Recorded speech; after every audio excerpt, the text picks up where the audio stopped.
Me siguri nuk ju ndodh rrallë herë që të humbisni krejt papritur në mendime teksa jeni duke kryer një punë, madje kjo mund të ndodhë edhe kur nuk jeni duke bërë asgjë apo aktivitete të thjeshta si ecjet në natyrë. Po flasim pikërisht për përhumbjet në mendime që shpesh duken si një proces natyral dhe i padëmshëm. Por së fundmi ekspertët psikiatër ngren shqetësimin se kjo po kthehet në një problem, madje në një sëmundje të vërtetë e njohur si rregullimi i përqendrimit. Por si qëndron e vërteta?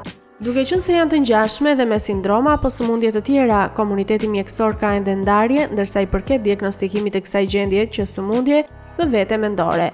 Simptomat e kësaj gjendje shpesh shfaqen me lodhje, konfuzion të vazhdueshëm, ngadalësim i proceseve të përditshme dhe vështirësi të tjera psikofizike. Sipas ekspertëve, ky shqetësim ka kohë që është shfaqur dhe shpesh është quajtur me emërtime të ndryshme.